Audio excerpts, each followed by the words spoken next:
هلا الناس بتشتري شاورما كل يوم وما بتعرفش قديش فيها لحمه قديش فيها دجاج. حبينا احنا ناخذ فكره شوي هيك، كان عندنا شويه فضول، اخذنا شويه سندويشات بشكل عشوائي من عده مطاعم ووزننا قديش في كل سندويشه صافي لحمه وقديش فيهم دجاج. يعطيك العافيه.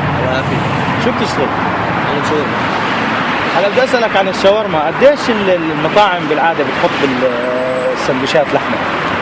بحطوا بالعاده ما بين 35 ل 45 جرام. قديش المفروض يكون؟ 60 جرام. مين حدد ال 60؟ ال 60 هو اللي احنا بنقسم الكيلو على السندويشات عدد بالضبط. الكيلو المفروض يعمل ما بين 14 15 سندويشه. كيلو اللحمه. كيلو اللحمه او الدجاج حسب. الدجاج طبعا هو كميه اللحمه، الكيلو بيعمل اكثر، كيلو اللحمه بيعمل اكثر من كيلو الدجاج سندويشات. كيلو اللحمه بيعمل اكثر لانه بنفرم اصغر، حبات اصغر. بالضبط، لانه الدجاج كمان في زيت كثير ودهن فبنزل من وزنه كثير. الكيلو بنزل.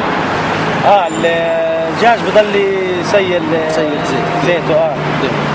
طيب يعني هلا الحكومه او وزاره الصحه ولا نقابه المطاعم ولا في حدا حدد قديش لازم يكون في السندويشه وزن لحمه او دجاج؟ لا هذا الشيء ما، بس هو بشكل عام يعني اصحاب المطاعم بحددوا هم قديش كل سندويشه قديش الوزن يكون فيه. هو بيحدد على الموظفين تبعونه. بالضبط. اللي بيكون واقف عند الشاورما هو بقول له مثلا سندويشه هاي وزنها هيك يعني لا تتذكر معروف قديش. واذا كتر شو بيعمل معه؟ لا اذا شاف هيك ايده ساحبه بزياده على اللحم. بالضبط. لا هو كل نص ساعه اذا كان في شغل بقوم باخذ سندويشه منه بوزنها عشان نشوف. والله في اصحاب مطاعم كثير، انا يعني لاف مطاعم كثير شايف مطاعم كثير. واذا ليها لحمه ثقيله بوديها على الجلي، بقول له انت خلص على الجلي مش تعطوها. ما بقول له سيب ايدك فيك ترتاح جوا شوي. طيب اللحمه اللي بيجيبوها هاي شو انواعها؟ هم معظم المطاعم في المملكه بيستعملوا الصيني والهندي اللي ما في بلد، لانه التكلفه عاليه بالبلد. هم بيستعملوا الصيني والهندي. قديش صيني عجل؟ صيني عجل. بيستعملوا الفخذ العجل. فخذة العجل اي بس شيء. بالضبط. وهي ارخص شيء بالعجل؟ لا الكتف ارخص من الفخذ بالعجل للشاورما لانها بتضل احسن من الشاورما، بتعطي لحم اكثر. الكتف بيعطي لحم اكثر. لا الفخذ بتعطي لحم اكثر. الفخذة، فالفخذة انه ارخص لها. الهندي عليهم الكيلو تقريبا ما بين الدينار و80 دينارين 20 الهندي. الصيني اغلى شوي بس حسب المطاعم اللي بياخذوا كميه السعر بيكون اقل. بيكون لسه ارخص. يعني في عندك مطاعم هلا بيعمل له سيخ يمكن ابو 200 كيلو ولا لا؟ في مطاعم تعمل نص طن 500 كيلو. انا اشتغلت في مطاعم تعمل نص طن واشتغلت في مطاعم يعني تعملهم 50 كيلو. مشكلين حسب قديش عليه حركه. بالضبط. هلا النص طن كم سندويشه بيطلع هذا 4000؟ تقريبا لما كانوا يجيبوا تقريبا 10 اكياس خبز ثمانيات كل كيس فيه 250 تقدر كانوا يشتغلوا يومي يقارب 10000 سندويشه. 10000 سندويشه على النص طن. والسندويشه حوالي 65 قرش الواحد. 10000 على الهي يعني ايش؟ حوالي 6500 في اليوم. يعني ايام بيشتغلوا كميه كثير، ايام بيشتغلوا كميه وصلوا ايام الحسب. حسب الحركه اخر الاسبوع اول الاسبوع. بالضبط. طيب وشاورما الدجاج قديش بكلفهم كيلو الدجاج؟ الدجاج حسب، في البرازيلي وفي الطازه اللي بيستعملوه. قديش هذا؟ كيلو الطازه بيطلع عليهم دينارين و10 قروش من المصنع من الشركه نفسها من المطاعم او الكميه. هذا الطازه. هذا دينارين و10 مسحب مجروم جاهز. مجروم ما هلا هو بيجي صافي بس الجلده معه. حتى الليه تبعت الدجاجه هاي بتكون معها للشكل. في مطاعم بتنظف منه، مطاعم ما بتنظف لانه بترفع فيها وزن. بتحطه زي ما هو. يعني دينارين و10 دينارين و20 ماكسيمم. والبرازيلي قال والله تقريبا ما عندي يعني بس قال كثير قال البرازيلي يعني بيوصل دينار و80 هيك شيء، دينار و80 هيك شيء. ولما يعبوا لك السندويشه بيكونوا يحطوا لك بالقطاره. الدجاج بالذات لانه بيوصل لك جمبري. الشغل بالدجاج اصعب من اللحم بكثير لانه الدجاج خسارته اكثر. فبكون شغل الدجاج اصعب، عشان هيك بخففوا اكثر. بخففوا اكثر بالدجاج، لانه كيلو الدجاج على الشوي بصير 650 الكيلو، بصفي 650 جرام كيلو، لانه بينزل منه زيت ودهن كثير. طب هلا في مطاعم بتبيع السندويشه ب 40 45 قرش، وفي شيء بيبيع السندويشه ب 85 قرش نفس الحجم. نفس الحجم. انا كنت اصلا في مطعم كان يبيع سندويشة اللحمه والدجاج، الدجاج كان يبيع حق دينار و20 الصغيره، سندويشة اللحمه الصغيره بدينارين. الصغيره بدينار و20. بس كان يشتري دجاجه، يعني الدجاجه الوطنيه طازه يجي يومي، تكلفته عاليه عليه. كان يحط بس صدر الدجاج بدون جلد بدون دهن بس.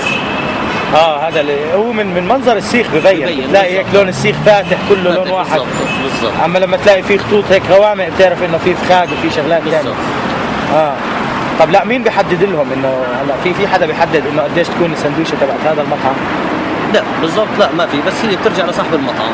يعني صاحب المطعم هو اللي بيحدد للشغيله قديش يحطوا بالكميه، اذا كان يعني هو شغيل مطاعم يعني بيعرف المهنه بيحدد لهم، ما بيعرف ما بيحدد لهم، بصيروا الشغيل هم لحالهم يشتغلوا، شيء يحط 50 شيء يحط 60 شيء يحط 5 على راحتهم، او اذا بدهم يروحوا بدري بصيروا يجرموا بزياده بالسيخ. بصير يحط بزياده عشان يخلصوا يروحوا.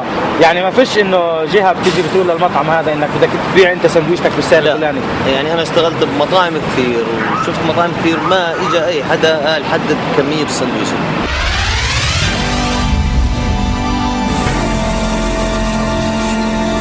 اول شيء هاي السندويشه ام ال 65 قرش السوبر. نشوف خير، اللهم اجعله خير. هاي اللحمات تمام، هات ندبهم هيك. هاي كل اللحمه، وزن الحشوه كلها 55 جرام. هلا الحشوه كلها 55 جرام، لو قمنا منها البصل والبندوره 45 جرام. هاي كل اللحمه اللي في السندويشه.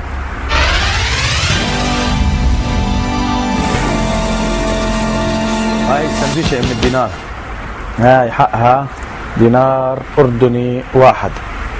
هلا فضي اللي فيها، بنشوف يابا شو فيها بصل. يا حبيبي قديش في بصل، بصل بلدي. بعدين اهم اشي انه البصل بلدي، ما في بصل مستورد، الحمد لله بلدي. اللحمه لا انسى الموضوع، بحطها بزمتي. 115 جرام. هلا لما بدنا احنا نفرز قديش البصل والبندوره اللي فيها، قديش بدي اصفي فيها لحمه. هلا كانوا 115، بنشيل البندوره مع البصل. خير اللهم اجعله خير. 75 جرام لحمه في السندويشه ام الدينار.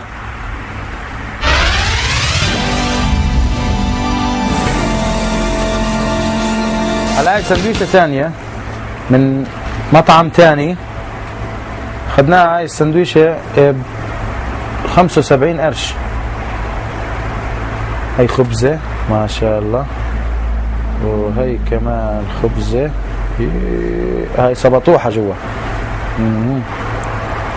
نرفع هيك، هاي خلصناها.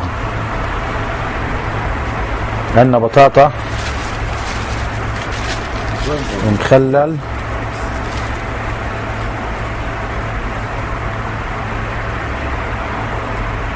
كمان بطاطا، كمان مخلل، شوية دجاج، مايونيز طبيعي 100%. وزن الدجاج اللي بالسندويشة 35 جرام، يعني سندويشة ب70 قرش فيها ب 35 جرام، فيها 35 جرام دجاج بالضبط.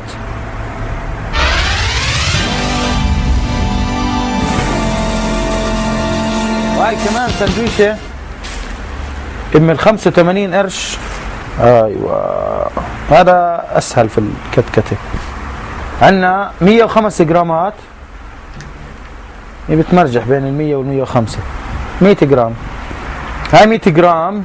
هلا بنقيم الحشوه،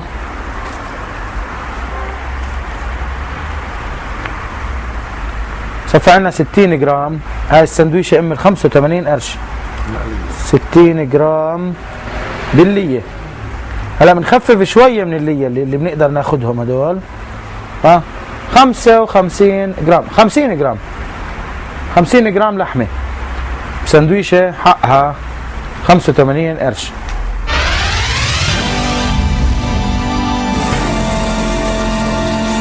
مرحبا. اهلا وسهلا. جاي تتغدى؟ شو؟ شاورما. لحمة ولا دجاج؟ لحمة. تشتري سندويشات ام قديش؟ 70 قرش. ام 70 قرش. طيب معناتها بالأداء. طيب قديش بتتوقع فيها سندويشة الشاورما لحمة؟ هو بصراحة ما عندي فكرة بالضبط قد ايه. ما عندي فكرة، بس بيقولوا 40 جرام هيك. لا هو انا اللي قلت لك قبل بشوي. مظبوط. لانه المطعم اللي انت رايح عليه هلا انا اخذت من عنده سندويشات ووزنته. مظبوط. طلعت فيها 40 جرام لحمه صافي. مظبوط. مع اللي 45. مظبوط. مش هيك انا بقول اسمع روح اشتري ووزن. اوزن؟ اشتري ووزن وخذ اللحمات عند اي دكان. احنا دخلنا عند دكان. اوكي. كويس فتنا على الدكان نقلنا السندويشات فرزنا اللحمه على جهه والخضار على جهه والحشوه كلها. ايوه. وشفنا قديش بصفي وزن اللحمه من كل مطعم، يعني اخذنا عشوائيا من 4 مطاعم. المفروض يكون اكثر من هيك ولا كيف؟ هو المشكله انه ما حداش محدد قديش لازم يكون فيها، سبهلل كل واحد بحط قد ما بده. يعني لحد الان الحكومه مش عاملت لهم مقاييس معينه قديش لازم يكون في شغلات للدجاج المشوي، قديش لازم يكون المينيموم لوزن الدجاجه، في امور ثانيه هيك. بس الشاورما قديش فيها لحمه او دجاج ما حدا محدد. والله ما بعرف، بس انه زاكي بالاخير صار مش منيحه يعني محل ما انا باكل. ما مش حاسس والله انه والله مش منيحه وقليله ولا شيء. زاكي. يعني انت بتعرف لحمه ايش اللي فيها؟ لا. تعرف المطاعم عادة شو اللحمة اللي بيشتروها؟ لا ما بعرف. احنا عملنا كمان مقابلة مع معلم شاورما اشتغل في 11-12 مطعم في البلد معروفين، وحكى لنا انه كلهم يا بياكلوا هندي يا صيني. يا هندي يا صيني؟ يعني ارخص بديلين للحمة العجل بياكلوا من عندهم. في هندي وصيني باللحمة؟ انا اول مرة بسمع فيها. في هندي وصيني وبلغاري وروماني وسوداني وبلدي. والله ما عندي فكرة، انا بهمني اكل، طيب باكل، مش طيب مو حلو.